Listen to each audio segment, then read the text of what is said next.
రాజకీయం cinema గమ్మతి ఇచ్చంత్రాలు viral అవుతున్న వీడియోలు తీరు వార్తలతో మైక్ టీవీ ముచ్చట్లు తయారుగున్నాయి. చలో చూసిద్దాం పాన్.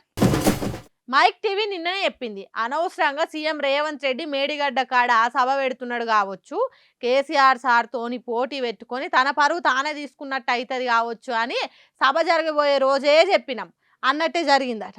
ఏతులకు పోయి ఎల్లెలకల వాడు అంటే గిదే కావచ్చు. హనుమంతుని ముందుకు పోయి కుప్పిగంతులు వేసినట్టే అయింది అన్నట్టు చెప్తున్నాడు మాజీ మంత్రి హరీష్ రావు సారు. సీఎం రేవంత్ రెడ్డి సభ పెడితే పెట్టనీయుండ్రి కానీ కేసీఆర్ సార్ జగిత్యాలలో మాట్లాడుతున్న టైంకే తను మాట్లాడాలనా? అట్లా వేసినందుకు ఏమైందో హరీష్ రావు పూసగుచ్చినాడు చెప్తున్నాడు. ఈనుండ్రి. వేరియస్ సోషల్ మీడియా ప్లాట్ఫామ్స్ ఉంటాయి, టీవీ ఛానల్స్లో ఉండేటువంటి ఆన్లైన్ ఛానల్స్ కావచ్చు, అదర్ సోషల్ మీడియా ప్లాట్ఫామ్స్లో నిన్న చూస్తే కేసీఆర్ గారి ప్రసంగాన్ని 36 లక్షల మంది లైవ్లో చూడడం జరిగింది. రేవంత్ రెడ్డి గారి ప్రసంగాన్ని కేవలం 4 లక్షల మంది మాత్రమే లైవ్లో చూసినారు. అంటే not even 10% of the viewership. KCR గారి వ్యూవర్షిప్లో 10% కూడా రేవంత్ రెడ్డి గారికి వ్యూవర్షిప్ లేదు. అంటే ప్రజలు కేసీఆర్ గారి పట్ల ఎంత గౌరవంగా ఉన్నారు, 2.5 ఏళ్లలో నీ స్థాయి ఎక్కడి నుంచి ఎక్కడికి పడిపోయిందో స్పష్టంగా అర్థమవుతుంది. అయిందా? బాగైందా? ఏనుగులతోని ఆటలాడొద్దు, సింహంతోని కొట్లాడొద్దు, అసంటి తెలవకుంటి ఒగిట్లనే అవుతుంది అన్నట్టు రేవంత్ రెడ్డి సారుకు కేసీఆర్ సారుకు నడుమున్న తేడా ఏంటిదో ఇప్పి చెప్పిండు. అట్లనే ఇంకో ముచ్చట కూడా చెప్పిండు. బీఆర్ఎస్ పార్టీ అఫీషియల్ వెబ్సైట్లో మా న్యూస్ ఛానల్లో 2000 మంది కేసీఆర్ గారిది 2K లైవ్ చూస్తూ ఉన్నారు నిన్న. అదేవిధంగా రేవంత్ రెడ్డి గారు చూస్తే ఇది కాంగ్రెస్ పార్టీ అఫీషియల్ వెబ్సైటు, 54 మంది చూస్తున్నారు. ఎక్కడ 54, ఎక్కడ 2000? అది 54, ఇది 2000. అన్నీ కలిపితే ఆల్ ఛానల్స్ యొక్క యూట్యూబ్ కానీ, ఆన్లైన్ ఛానల్స్ కానీ, అదర్ యూట్యూబ్స్ కానీ మొత్తం 36 లక్షల మంది కేసీఆర్ గారి ప్రసంగాన్ని చూస్తే రేవంత్ రెడ్డిది 4 లక్షలు. ఒకటి ఏమైందంటే నువ్వు తెలిసినో తెలియక చేసినావో కానీ ఒకే సమయంలో జరగడం వల్ల దాని వ్యూవర్షిప్ ఎంత, దీని వ్యూవర్షిప్ ఎంత, ఎవరి రేటింగ్ ఏందో అర్థమైపోయింది ప్రజలకు. రేవంత్ రెడ్డి గారి స్థాయి ఏందో, కేసీఆర్ గారి స్థాయి ఏందో రాష్ట్ర ప్రజలకు మాత్రం కంపారిజన్ మాత్రం స్పష్టంగా అటు చూస్తే 2000 కనబడుతుంది, ఇటు చూస్తే 54 కనబడుతుంది. అటు చూస్తే లక్షల్లో ఉంటుంది, ఇటు చూస్తే వేలల్లో ఉంది. అంటే నీ పరిస్థితి ఏమైపోయిందో 2.5 సంవత్సరాల్లో ఇప్పటికైనా తెలుసుకోను. నక్కకు నాగలోకానికి ఉన్నంత తేడా ఉన్నది. ఇప్పటికైనా కండ్లు తెరువు. కేసీఆర్ సార్ తెరువుకు రాకుంటుండే దానికి ట్రై చేయి, అంతేగాని పోటీకి దిగి ఇజ్జత్ తీసుకునే పని చెయ్యకన్నట్టు రేవంత్ రెడ్డి సార్కు సలహా ఇచ్చి ఇయ్యనట్టు ఇచ్చిండు. అట్లనే హరీష్ రావు సారు ఢిల్లీకి పోయిన ముచ్చట మీద తప్పుడు వార్తలు రాయించిన ముచ్చటే చెప్పిండు. నిన్న మధ్యాహ్నం దాకా కూడా మీరు చూసింది ఇంకో డ్రామా నడిపిండు రేవంత్ రెడ్డి గారు. నేను ఢిల్లీకి పోతే సీఎంఓ నుంచి లీకులు ఇచ్చుడు, మీడియా వాళ్ళకి చెప్పి బ్రేకింగ్లు పెట్టించుడు. అంటే నీకు విషయం ఉన్నోడు ఈ పని చేయడు, విషయం లేని వాళ్ళే ఈ చిల్లర పనులకు దిగుతుంటారు. నేను మా పార్టీ అధినేత గౌరవనీయులు కేసీఆర్ గారి సూచన మేరకు వారి చెప్పిన పని కోసం రవిచంద్ర ఎంపీ గారు, నేను, వినోద్ కుమార్ గారు మేము ముగ్గురం ఢిల్లీకి పోయినాం. దట్స్ ఓపెన్గా శంషాబాద్ ఎయిర్పోర్ట్ నుంచే పోయినాం ఢిల్లీకి. దాంట్లో పెద్ద సీక్రెట్ లేదు, అంతకంటే రహస్యము లేదు. సరే, కాళేశ్వరంకి సంబంధించిన కేసు రేపు జడ్జిమెంట్ ఉంది. సహజంగానే ధర్మం మీద, న్యాయం మీద మాకు నమ్మకం ఉంది. డెఫినెట్గా మేము గెలుస్తామనేటువంటి విశ్వాసం మాకు ఉంది. సరే, గెలిస్తే రాష్ట్ర ప్రభుత్వం సుప్రీంకోర్టుకు పోతే మేము కేవిట్ వేసుకోవాలి. పొరపాటున మేము గెలవలేదు, మేము సుప్రీంకోర్టులో ఫైల్ చేసుకోవాలి. దానికి కూడా సీనియర్ న్యాయవాదులు ఎంగేజ్ చేసుకోవాలి. ఒక రాజకీయ పార్టీగా నీ కుట్రలు, నీ అక్రమ కేసులను డెఫినెట్గా ఎదుర్కోవడానికి న్యాయ వ్యవస్థలో మాకుండే అవకాశాలని మేము చేసుకుంటాం. అదేవిధంగా మీ రాహుల్ గాంధీ ఏమో రాజ్యాంగాన్ని చేతిలో పట్టుకొని నేనే రాజ్యాంగ పరిరక్షణ లెక్క ఆయన పోజులు ఇస్తాడు. నువ్వేమో రాజ్యాంగ భక్షకుడివి, బీఆర్ఎస్ ఎమ్మెల్యేలను లాక్కుంటివి.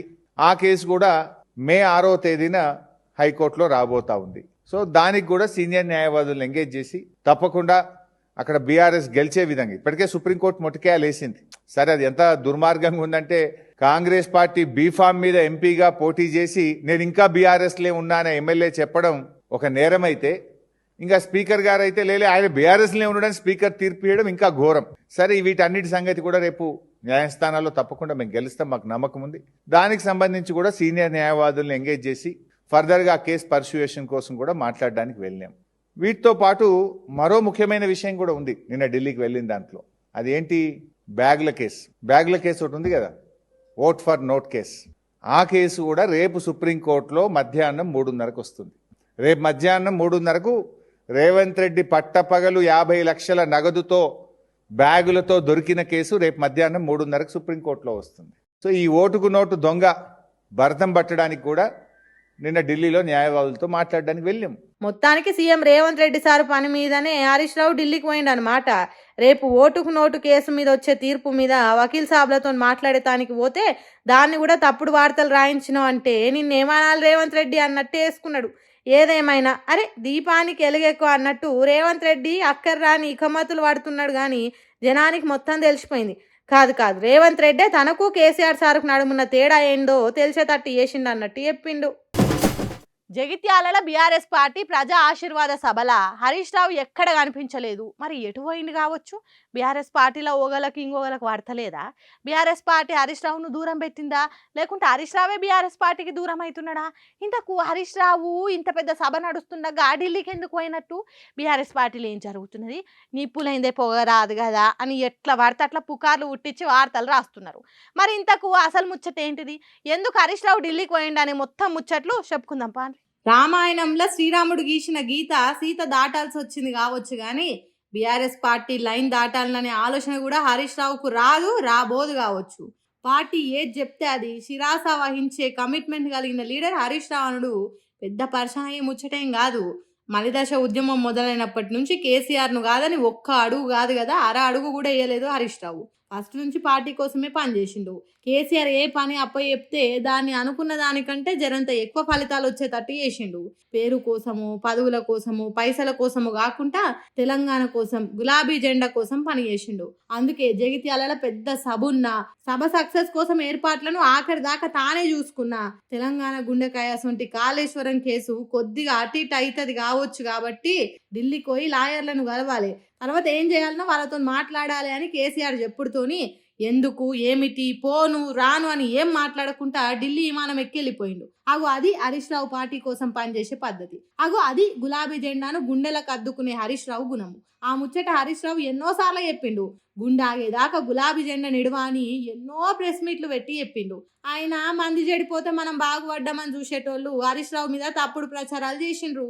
బీఆర్ఎస్ పార్టీ బోరెంగ్ కోస్తాడు, బీఆర్ఎస్ పార్టీని చీల్చేది హరీష్ రావే బీఆర్ఎస్ పార్టీలో కట్టప్ప అని ఫాల్తు ప్రచారాలు చేసిండ్రు, ఉద్దర వార్తలు రాసిండ్రు. ఇప్పుడు కూడా జగిత్యాల సభలో హరీష్ రావు ఎందుకు లేడు? ఏదో జడింది వాళ్ళ నడుమ అని మసిబూసి మారడు కాయం చేసే హౌల ప్రచారాలు చేస్తున్నారట. కానీ హరీష్ రావు అప్పుడు ఇప్పుడు ఇంకెప్పుడు తెలంగాణ ప్రయోజనాలు కాపాడే కారు గుర్తు పార్టీని, కేసీఆర్ మాటను జవదాటను అన్నట్టు పని చేసుకుంటా పోతున్నాడు. అందుకే ఉత్తర తెలంగాణ మొత్తాన్ని ఓ ఊపే ఘట్టం జీవన్ రెడ్డి పార్టీలో చేరే కార్యం ఉన్న కేసీఆర్ చెప్పిండని ఢిల్లీ బాట పట్టిండు. కాళేశ్వరం కేసు తప్పుదారి పట్టకుండా కుట్రలు చేసేటోళ్లకు బుద్ధి చెప్పేతానికి, లాయర్లతో మాట్లాడేతానికి బయలుదేరిండు. అంతేగాని అడ్డగోలు మనుషులు చేస్తున్న ప్రచారాలు 100% తప్పని నిరూపిస్తున్నాడు. అందుకే హరీష్ రావు అభిమానులు, బీఆర్ఎస్ పార్టీ కార్యకర్తలు హరీష్ రావు సారును అంచనా చేసుడు మీ తాతల తరం కూడా కాదురా అని మాట్లాడుకుంటురట. నువ్వెంత నీ బతికెంత అని మనల్ని తక్కువ అంచనా వేసినోడే అయ్యా నీ బాంచనాన్ని కాలు పట్టుకుంటే అబ్బా ఆ ఫీలింగ్ ఎట్లుంటుంది, మస్తు ఉంటుంది కదా. చెప్పుతో కొట్టాలి అని చూసినోడే మన చెప్పులు మోసే కాలం వస్తే లోపట అబ్బా మనసుకు కలిగే ఆనందం సూపర్ ఉంటుందిలే.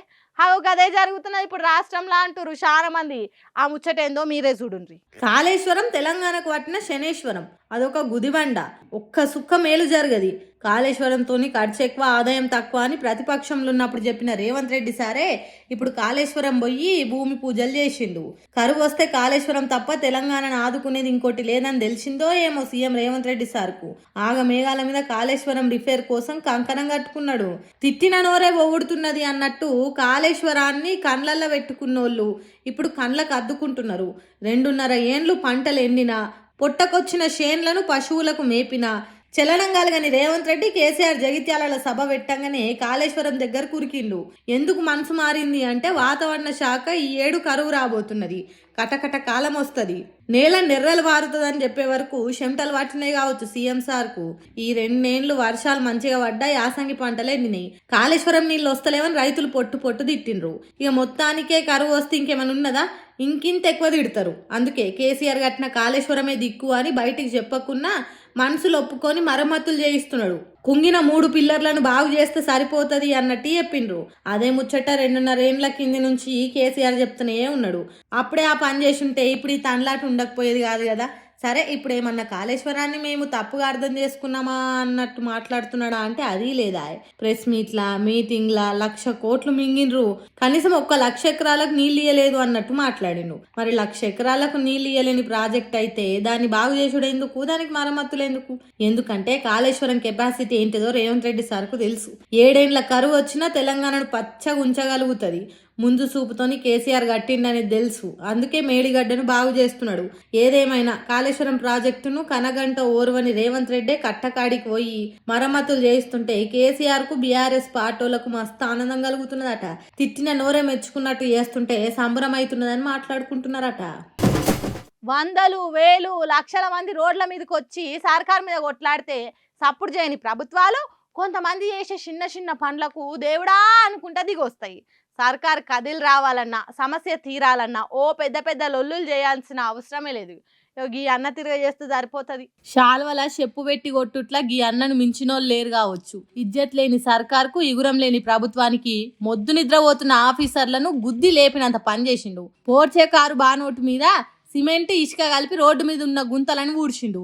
అయ్యయ్యో గంత మంచి కారు మీద సిమెంట్ పోస్తే గా కారు ఖరాబ్ కాదా అని ఓ అన్న అని చూస్తున్న పబ్లిక్ అనుకునే తట్టున్న తన పని. కానీ రోడ్లను చక్కదనంగా ఉంచలేని దద్దమ్మ ప్రభుత్వాలకు తొడపాశం పెట్టాలి కాబట్టి ఈ పని చేయాల్సి వచ్చింది. అయితే సర్కార్ మెడలోంచి పని చేస్తున్న ఈ అన్నకు కారు ఖరాబ్ అవుతుందనే ఇగురం ఉండదా?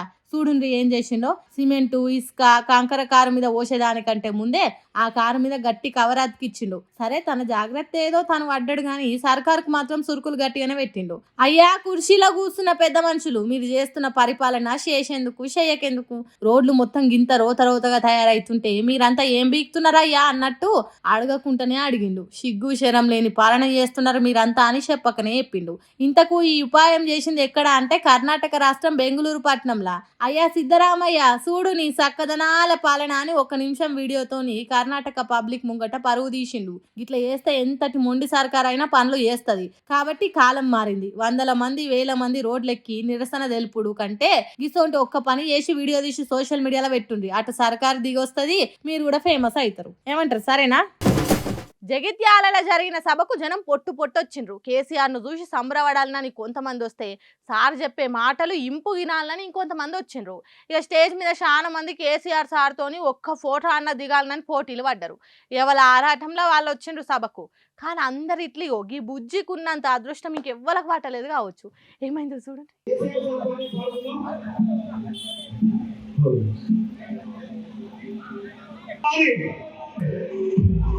ఇక్కడ 1,00,000 మంది ఉంటే 2 చేతులు ఎత్తితే 2 లక్షల మంది వచ్చాం కాబట్టి ఒక్కసారి 2 చేతులు పైకెత్తి ఏహపా ఎవ్వలకు దక్కని భాగ్యం నీకే కలిగింది పోరా షిట్ తల్లి. ఎవలో తెలియదు భుజాల మీద ఎక్కించుకొని కేసీఆర్ సార్ బస్సుకు ఎదురుగా పోతుంటే పెద్ద సార్ చూసిండు. అరే రే రే రా బుజ్జి తల్లి అన్నట్టు బస్సును కొద్దిగా చిన్నగా నడుపుండ్రు అన్నట్టు ఆపి ఫోటో బస్సులకు తీసుకునేటట్టు చేసిండు.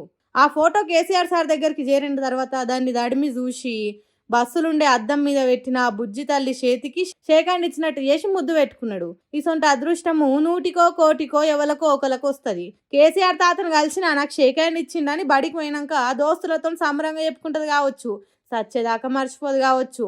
మా భవిష్యత్తు కోసం దానిలాడిన గొప్ప నేతలను చిన్నప్పుడు చూసినా అని పెద్దగా పెరిగినాక మురిచిపోతుంది కావచ్చు. ఈనాటి చరిత్రను ఆ కాలానికి మోసుకొని పోతుంది కావచ్చు. కేసీఆర్ సారుకు చిన్నపిల్లలే కాదు వాళ్ళ భవిష్యత్తు కూడా బాగుండాలని కోరుకున్నాడు కాబట్టే 10 ఏళ్ళు తపన పడ్డాడు. ఏదేమైనా బుజ్జి నీ జన్మ ధన్యమైందిరా, శబాష్ బెట్ట అని చాలా మంది మెచ్చుకుంటుండ్రు కావచ్చు కదా. కాంగ్రెస్ సర్కార్ను నడిపిస్తున్న సీఎం రేవంత్ రెడ్డి ఏ పార్టీలు ఉన్నాడో ఎరికేనా? ఎందుకు తెలియదు. కాంగ్రెస్ సర్కార్ను నడిపే సీఎం కాంగ్రెస్ పార్టీలోనే ఉంటాడు. అదేం ప్రశ్న భార్గవి అనే కదా మీరు అంటున్నది. మీరే కాదు తెలంగాణ జనమంతా రేవంత్ రెడ్డి సారు కాంగ్రెస్ పార్టీలోనే ఉన్నాడని అనుకుంటున్నాం. కానీ లేడట, వేరే పార్టీలో ఎన్నడో షేరికైండట. ఆ ముచ్చట నీకెవరు చెప్పిండ్రు అంటే ఇగో ఈ మాజీ కాంగ్రెస్ పార్టీ లీడరు తాజా బీఆర్ఎస్ పార్టీ ప్రధాన కార్యదర్శి చెప్తున్నాడు. నూనె కాంగ్రెస్ పార్టీ ఎప్పుడేమైందో తెలియదు, కొసెళ్ళ దాకా ఈయన ఉంటా అని చెప్పి అనుకుంటుండు నేను కొసెళ్ళ దాకా ఉంటా అని చెప్పని. కానీ అధిష్టానం గమనిస్తుంది ఈయన ఇప్పుడే పోయేదైతే బీజేపీ దానిలో చేరిండు. ఎందుకు నడమ ఉన్నాడుగా చంద్రబాబు నాయుడు గారు నడమ రాయబారి. వారది ఉన్నాడు. ఈయనకున్న ఎన్డీఏ ప్రభుత్వం మధ్య బీజేపీ మధ్య ఏదైతే ఉందో వారది చంద్రబాబు నాయుడు ఉన్నాడు. ఈయన అనుకుంటున్నాడు చంద్రబాబు నాయుడు కాపాడతాడని చెప్పాను. కాంగ్రెస్ పార్టీ అధిష్టానం ఇవాళ నిర్వీర్యం నిశ్చితమైనట్టు కనబడుతుంది. మరి ఇన్ని కుట్రలు కుతంత్రాలు చేస్తున్నా గానీ మరి ఎందుకు సైలెంట్ ఉంటుందో అర్థం కావటం లేదని చెప్పండి. ఓరిని కథకున వారెత్తు. సీఎం రేవంత్ రెడ్డి సారు కాంగ్రెస్ పార్టీలోనే ఉన్నాడు కావచ్చు అనుకున్నాం గానీ బీజేపీ పార్టీ కండువా ఎన్నడో కప్పుకున్నాడట. అంటే తెలంగాణలో బీజేపీ పార్టీ అయినా కాంగ్రెస్ సర్కార్కు సీఎంగా పని చేసుడంటే ప్రపంచంలో ఎక్కడ ఇసొంటి పరిశాన్ ఉండదు కావచ్చు. మందికి తెలియదు కానీ నాకు ఎన్నడో తెలుసు రేవంత్ రెడ్డి బీజేపీ పార్టీలో చేరికైండట. అటు బీజేపీకి ఇటు రేవంత్ రెడ్డికి నడుమిట్లా నారదముని తీరుగా చంద్రాల సారు అటు ముచ్చట్లు ఇటు ముచ్చట్లు అటు చెప్తున్నాడట. వారధి తానే రేవంత్ రెడ్డిని బీజేపీకి దగ్గర చేస్తున్నాడట. అందుకే ఎన్ని రోజులున్నా తెలంగాణ కాంగ్రెస్ అనే పడవను నిండా ముంచి రేవంత్ రెడ్డి ఒక్కడు బయట వాడు పక్కా అన్నట్టు చెప్తున్నాడు. ఈ ముచ్చట్లన్నీ ఢిల్లీ పెద్దలకు అస్సలు తెలుస్తలేదట. ఢిల్లీని మేనేజ్ చేసేట్లా రేవంత్ రెడ్డికి బాబు మస్తు సాయం చేస్తున్నాడట. అందుకే చంద్రాల సార్ చెప్పినట్టు ఇనుకుంటా తోలుబొమ్మ తిరిగా అవుతున్నాడట. సొంత పార్టీనే కాదని బీజేపీ పార్టీతోని సాటుంగా సాయిత పట్టినోనివి ఇక సొంత రాష్ట్రం మేలు కోరుతావని ఎట్లా అనుకోవాలి? సీమాంధ్రుల లీడర్లకు తొత్తుగా మారి రాష్ట్రాన్ని గాలికి వదిలిపెట్టినవు. నువ్వా నాకు నీతులు చెప్పేది అన్నట్టు ప్రెస్ మీట్ల పెట్టి గట్టిగానే వేసుకున్నాడు జీవన్ రెడ్డి సారు. నోటికొచ్చినట్టు మాట్లాడితే ఊకునేదిలే అన్నట్టు చెప్పిండు. ఇక ఇప్పటి నుంచి రేవంత్ రెడ్డికి గట్టి కౌంటర్లు ఇచ్చేటానికి జీవన్ రెడ్డి తయారుగా ఉంటాడు కావచ్చు. ఇక నీ పని అయిపోయింది పో అన్నట్టు మాట్లాడుకుంటున్నారట తెలంగాణ బీఆర్ఎస్ పార్టీ కార్యకర్తలు. సుశరాన్లా నేను పట్టుకొచ్చిన ముచ్చట్లు ఎట్లనే ఇంకిన్ని ముచ్చట్లతో మళ్ళా కలుద్దాం. అప్పలా చూస్తూనే ఉండరు మన మైక్ టీవీ ముచ్చట్లు.